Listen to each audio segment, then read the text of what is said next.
So we're welcoming our guest, Ben Powell. He's a former general counsel to the DNI, three of them actually, and special assistant to the president and the White House counsel's office. He's currently a partner and co-chair of cybersecurity practice at WilmerHale. And General Michael Hayden, he's a former director of both the NSA and the CIA, very well positioned to talk on this issue, currently a principal with the Chertoff Group. And Matt Olson, former director of the National Counterterrorism Center, currently the president at IronNet Cybersecurity. Gentlemen, thank you for being here. Thank you. Let's just throw it out there. You know, why should people care about 702? We've heard about it for years, but let's boil it down. Why should they care? Fundamentally, 702 provides one of the crown jewel intelligence capabilities that underpins what the intelligence community does to protect America, both here and abroad, where we have troops, of course, engaged in combat and deployed around the world. It has provided, according to public reporting, anywhere from 40 to 60% of the intelligence in the president's daily brief that he receives every day. That is an astounding amount of intelligence that's provided to the commander-in-chief. Beyond that, it provides a vast wealth of information to the intelligence community, particularly in the most critical areas involving the detection and protection of terrorist plots against America. And each of you has lived through the development of 702 from different perspectives. General Hayden, you were head of the NSA in both the CIA, but NSA, which is the center focus of 702, what would our future look like under, well, let me ask it this way. What are the critical components of this? I think everyone agrees it's going to be passed, right? The country needs it. What are the critical components that we cannot lose from the security perspective? So the first thing I point out is this is something we ought to celebrate, the actual 702 program.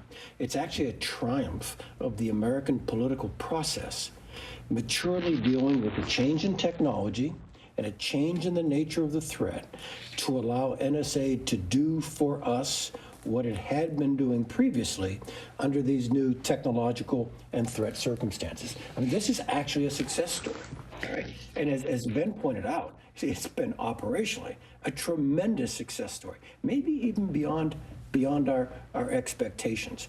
And basically, what it's founded on is the understanding that not all communications in America are of America.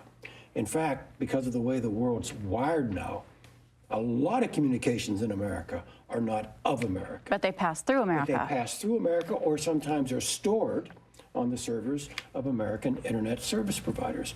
Now, there is no earthly reason to extend Fourth Amendment constitutional protections to a terrorist or a proliferator simply because his or her communications are transiting America or residing on a server in America. So what this allows us to do is take advantage of the physics of modern communication and allows NSA to acquire foreign intelligence on foreigners reasonably believed to be outside the United States. And it's proven a godsend. But privacy advocates will say that information on Americans gets collected, Matt. Right? What are some of the issues? And now the FBI has authorization to go in and kind of query the database of information that's collected as well, and there's not always complete transparency as to why they're doing that. You wrote a paper about this. How important is it to keep that aspect of this in 702? Right. It's all part of the broad program, but I would just first go back to the points that Ben and Mike made before about the value of the program. You know, I was the director of the National Counterterrorism Center, and had the opportunity to be a consumer of this information, you know, having worked on the law while I was at the Justice Department. But at NCTC, I saw on a daily basis how important the information we were getting from 702 was. Give us some examples of that, because the NSA has put out a long list of about 20 different examples of things that they were intercepted that allowed them to protect national security. Yeah, well, so, you know, really, it was on virtually a daily basis that we were seeing 702 collection in the reporting and in the analysis that we were getting. But there are a number of specific reports that have been declassified, and one of the most significant is the one involving Najibullah Zazi. This was a plot in 2009 to bomb the New York subway, a very serious plot. These guys were serious al-Qaeda individuals. The main individual was in Colorado, and he was talking, emailing somebody, an al-Qaeda courier in Pakistan, and the only way we identified Zazi, the individual in Colorado, was through 702. The 702 collection is how we first identified him and ended up disrupting a serious plot to bomb the New York subway. And that actually brings me to your question about why it's so important to understand that there are two ends to many of these communications. Look, much of it is foreign to foreign, somebody in Pakistan talking to someone else in Pakistan or someone else overseas. But very importantly, a significant amount of this is also involves somebody overseas who's talking to someone in the United States. When we target that person overseas, we also are able to see the U.S. end of that communication. And it's often that U.S. end of the communication that's critical to understand, particularly if there's a plot or some sort of terrorist activity or some other sort of foreign intelligence activity occurring in the United States. And what Matt brings up is really important. What he just described is we're targeting a known legitimate intelligence target overseas who now is involved in a communication with or about an American. That happens a lot. That's not unique to 702. Right. NSA's been doing that since Pick a Day, 1952, which is when we were founded. It's called incidental collection. And there are clear procedures within the agency to protect the U.S. person information incidentally collected in going after this foreign target. Now, there are times when the U.S. information actually is the intelligence. And therefore, you're allowed to unmask and actually present it in your intelligence report. But that's not 702. Right. That's how America's been doing intelligence, doing signals intelligence since we started doing it. And I've asked the agency, right, and there is no evidence that incidental collection is more frequent in 702 than it is in any other kind of collection done by NSA. I'm not sure that would make the Human Rights Watch people and the privacy advocates feel better or worse. Well, that's a good question, and we need to take that on, all right? Is this a question about 702, or is it a question about the United States being able to conduct intelligence? And if you want to have that argument, I think the three of us are happy to have that one too. What we want to, I think, what we all agree is it's not arguable that it's effective. No one's arguing that this is ineffective. No one. All right. Now, there are people concerned about privacy. We can have that discussion. But again, this is done within the broad framework within which all American signals intelligence is done. I'd like to understand. I'd like to understand what the thought process was and what the hurdles were early on for when 702 came about, right? So we're post 9/11. Ben, your experience. You're now at the White House. So I'm at the White House. I go over to the DNI's office in January of 2006. It comes to I'm briefed into a number of programs to which I was not aware of beforehand. And it comes to my attention that the community is spending a vast amount of resources in going and getting court orders to target the types of foreigners and foreign agents that Mike and Matt discussed.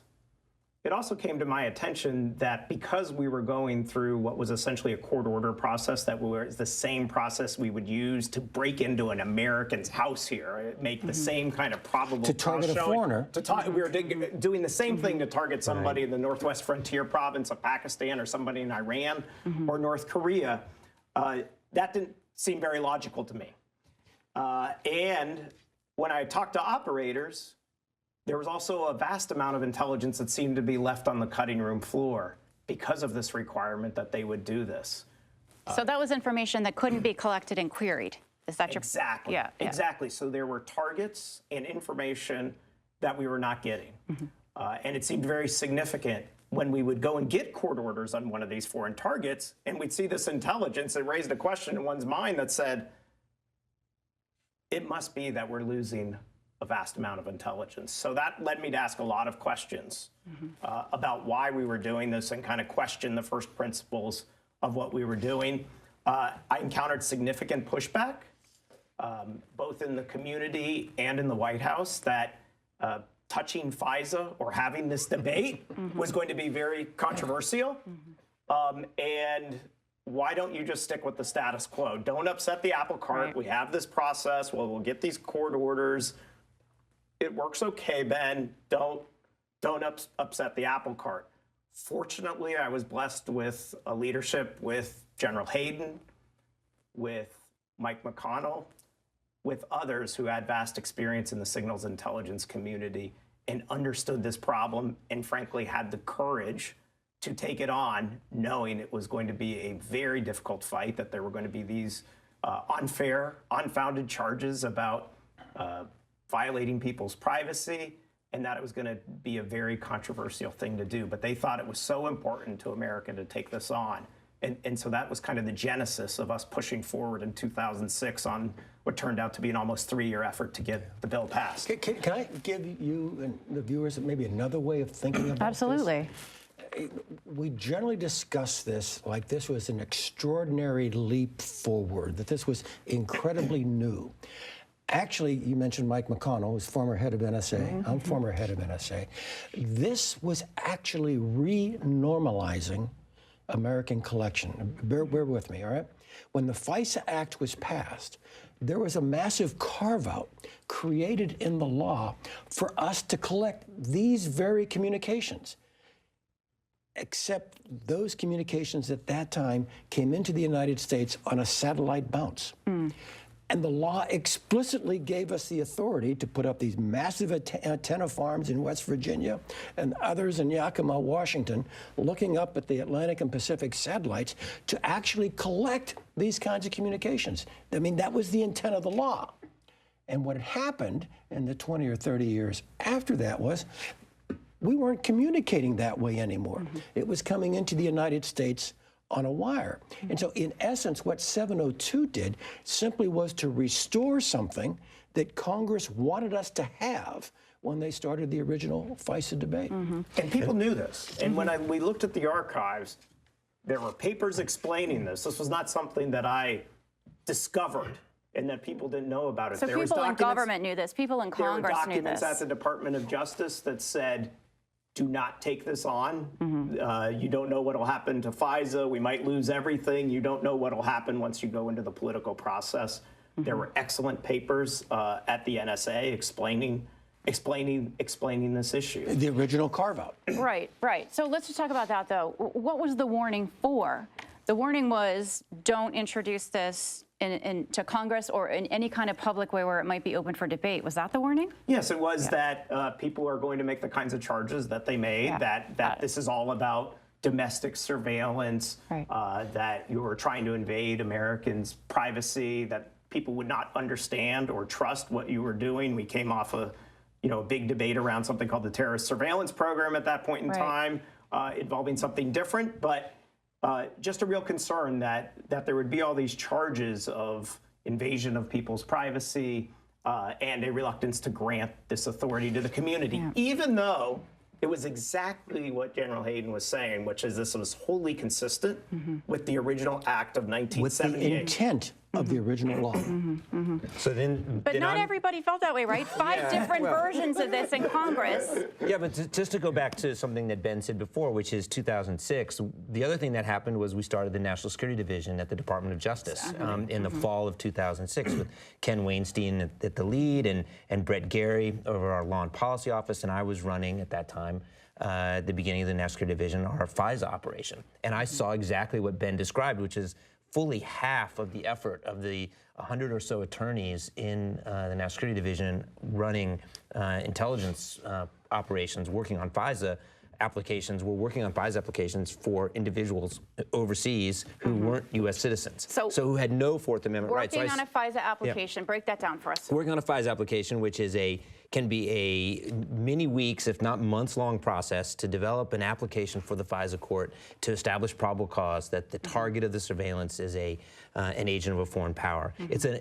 exacting and rigorous process involving developing facts and applying the law, and rightfully so when applied to Americans here in the United States, or really now Americans anywhere in the world who have Fourth Amendment rights and deserve to be protected by the Constitution. But we were putting that level of effort, that level of resources into developing these same applications for individuals who don't enjoy our constitutional rights. And it was taking up an enormous amount of our time, and it was really taking away time of those attorneys from working on cases that we could be looking at other potential targets. And just as importantly, because I asked to meet the people who are actually carrying out the surveillance authorities, the people who are actually looking at the information that was gathered. And it was an amazing group of people that I went and met.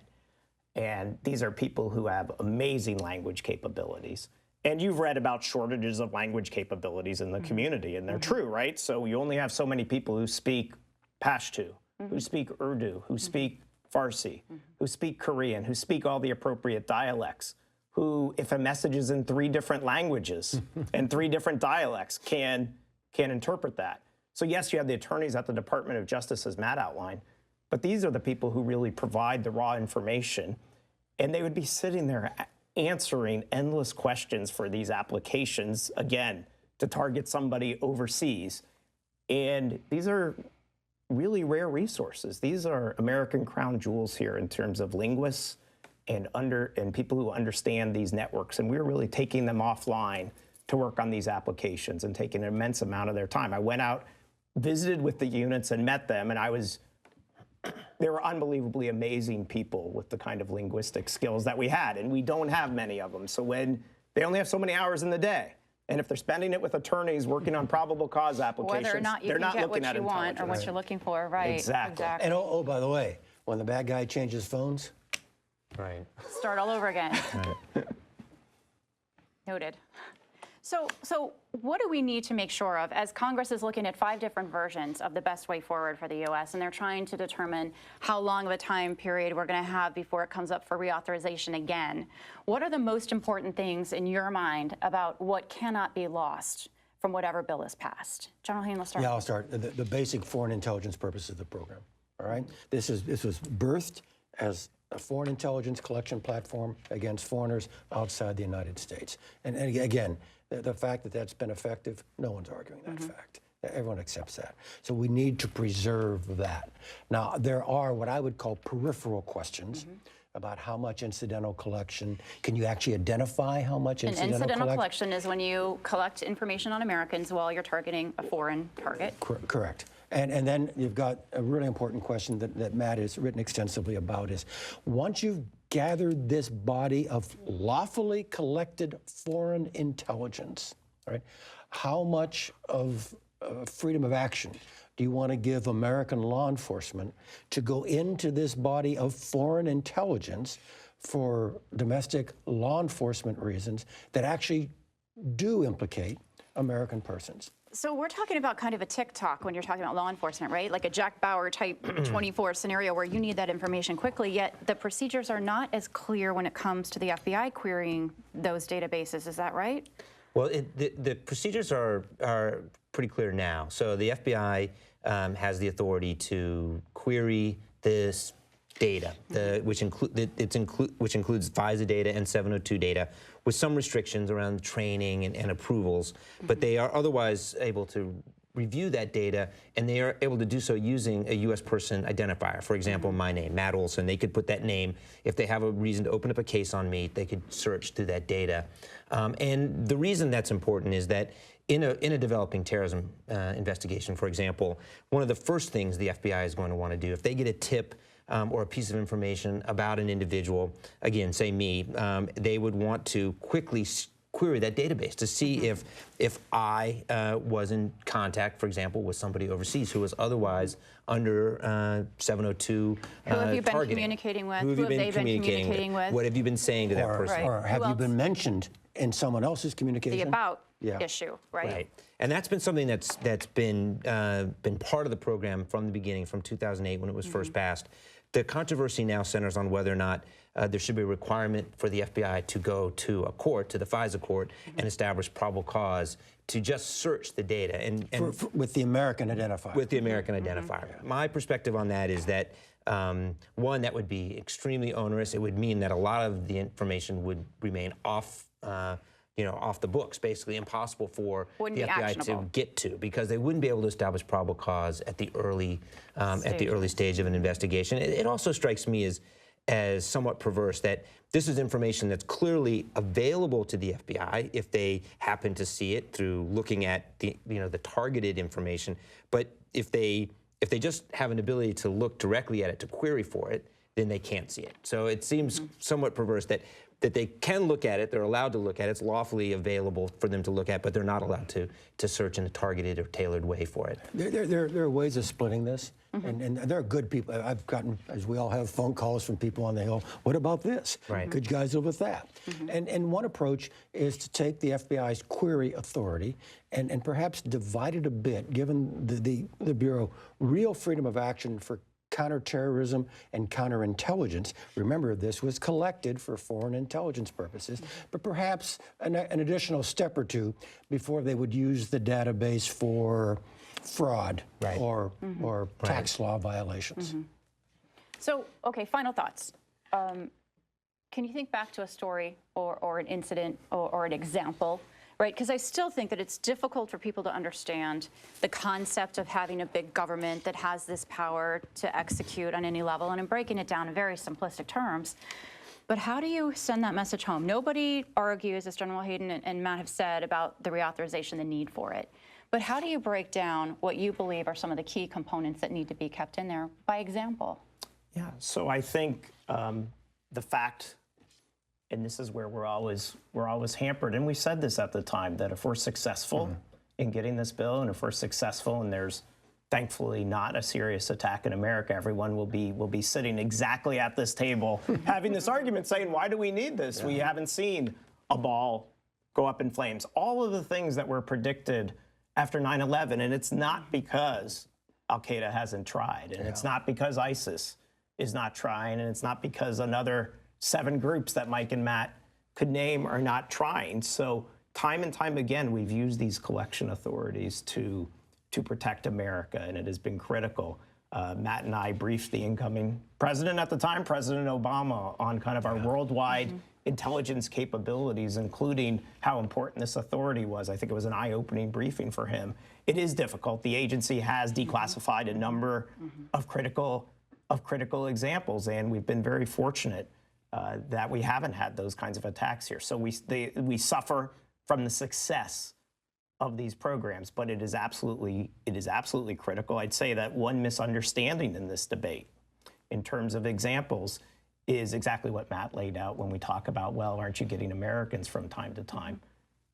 It was the case when we had this bill passed. And there's a great misunderstanding in the current debate that it was always the case that we felt one of the most important things was if we were surveilling an Al-Qaeda operative overseas and they happen to be in touch and get contacted by an operator here in the United States, that would be among the most important communications we would want to pass to the FBI. And that has been somewhat lost in this debate. And by the way, when that first call happens to that Al-Qaeda operative overseas, that may not be sufficient probable cause to go and get a warrant on an American.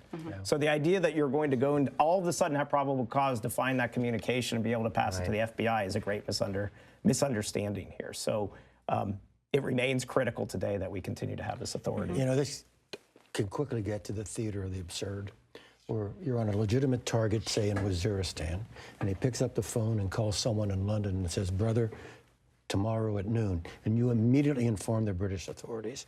And then he picks up the phone again and calls someone in Paris and says, brother, tomorrow at noon, and you immediately inform French authorities. And then he hangs up and picks up the phone again and calls someone in the Bronx. Is that the one? Oh, whoa, don't want to touch that one. He's calling an American. I mean, that's the one you want. That's an interesting way of breaking it down, and I don't think many people have thought about it in those terms. Matt, what do you think? Yeah, I guess one thing to remember, that I agree with all those other points, but you know, this was passed in 2008, and it was passed really, to me, as you said before, General Hayden, as a triumph of really our political system working, where this was it was an important achievement from a collection standpoint, but it was also an important achievement from a privacy and civil liberties standpoint, where really, in a novel way, we had the FISA court involved in approving the program overall. Each time it's certified every year. You have the Justice Department, the DNI, the agencies themselves involved in overseeing the program, and then you have the Congress directly involved. So you have all 3 branches of government involved in the oversight, and then most recently you have the Privacy and Civil Liberties Oversight Board doing a comprehensive review and finding that this was not only valuable, but there had been no instances of intentional misuse. So to me, it's an example of a true success. So let me just get in the weeds one more second before we close, because it's such an important topic, and it's really important for people to understand what they need to know about the passing of this. One of the things that Human Rights Watch has called for, and they have kind of a list of things that are aimed at protecting the privacy of Americans. They're asking for greater transparency when it comes to removing the restrictions that are placed on companies sharing information with the public about the orders that they're received. Why is that a risk? Why it sounds on surface from someone who has not sat in any of your seats to be a reasonable request. Why wouldn't we want more transparency in that process? We make this trade-off all the time. I'll give you the operational argument. All right, that if the companies publish, all right, terrorists. By the way, this is not just against terrorists. It's used against all kinds of intelligence targets. But intelligence targets will know which carriers, which ISPs are of highest interest to us. So you're kind of tipping your hand. Now, all that said, all right, we do this all the time in terms of balancing operational effectiveness with enough transparency that the American people have a comfort level about this. And so that's a fair question. That's a fair discussion, but you got to keep in mind, if we show more over here, we're shaving points off of effectiveness over here. That's all right, but we just have to make that decision knowing all the factors. There's value in the secrecy, so long as you have the oversight. Yeah. Sounds very simple. Any final thoughts?